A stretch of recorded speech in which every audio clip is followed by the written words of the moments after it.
Inutusan ko nga si Bebo na bumili ng corned beef para sa hapunan namin ngayong gabi. Kaya lang itong corned beef na nabili niya, ay Diyos ko, pwede na kami magpabinyag sa sobrang dami. Mas malaki pa nga sa mukha ko ang lata. Naksyuta.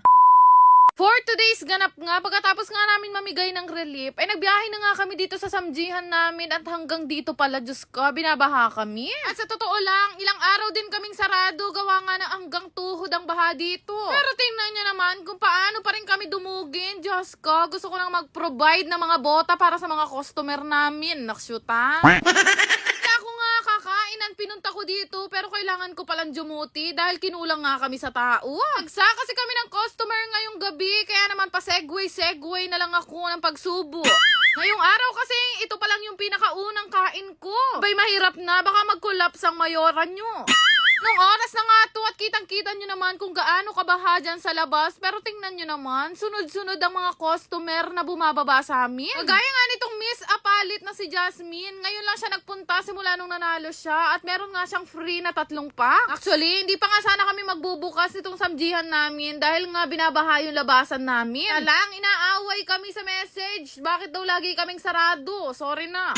Kaya wala na rin kaming no choice. Nagbukas na kami ng samjihan. Willing naman pala silang lumusong sa baha. Naksyuta. Kapit na nga rin kami mag-renovate itong samjihan namin at mas magugustuhan nyo nga yung mga bagong menu, bagong pagkain at bagong style nitong samjihan na gagawin namin. Pati presyo nga ay papalitan namin pero don't worry, hindi malayong malayo. Affordable pa rin ang presyo ng samjihan namin at kayang-kaya lalo na ng mga estudyante. Sabi no, sobrang nagpapasalamat kami ni Bebo. Dahil simula nga nag-open ito samjihan namin, hindi talaga pwedeng hindi maging full pack gabi-gabi. At sa mga nagtatanong kung saan nga namin ilalagay ang susunod na branch nitong samjihan ni Mengay Vlog, pinaplano na nga namin itong ilagay somewhere sa Clark, Pampanga, San Fernando, Pampanga at Magalang, Pampanga. Pero bukod nga sa Pampanga area, saan nyo ba gustong ilagay itong samjihan ko? Banggit ko nga sa inyo na kaninang umaga namigay nga kami ng relief at inabot na nga kami ng hapon. Tapos kinagabihan, jumuti pa ako dito sa samjihan. Medyo nakakapagod nga yung araw na to. May stress, Yargoy Mayora, Your Honor.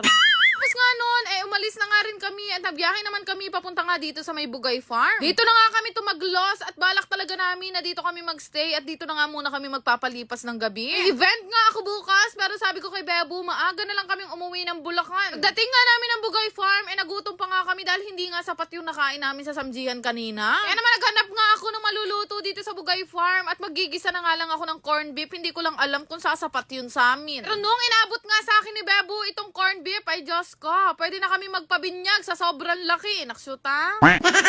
Pili kasi ako sa kanya ng corned beef. Ay Diyos ko, karagul na nun kaya sa lini. Abe, mas malaki pa nga to sa ulo ko. Ilan rugo kayang tao ang mapapakain neto? 6 nga kaming kakain ngayong gabi. Hindi ko lang alam kung igigisa ko nga yung lahat. Naglagay na nga ako ng sibuyas at bawang. Tapos binuksan ko na nga itong malaking delata na to ng kalahating oras. Naksyuta. Bukas pa lang rugo ng lata. Aabutin ka na ng 10 oras. May sugat ko pa.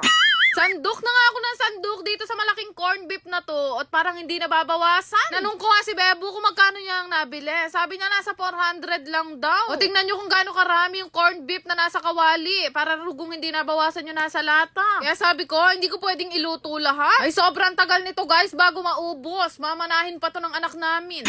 Si Bebo naman kasi, inutusan ko bumiling corned beef at parang ngayon lang bibili. Teka, ragol ng pakanyan. Ay, Diyos ko.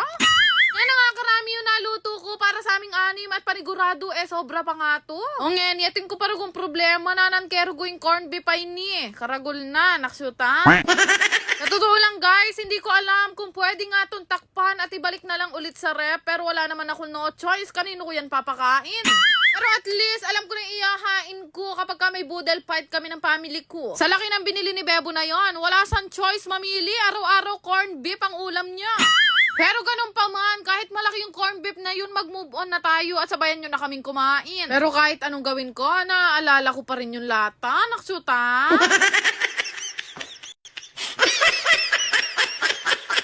Yan lang naman. Salamat!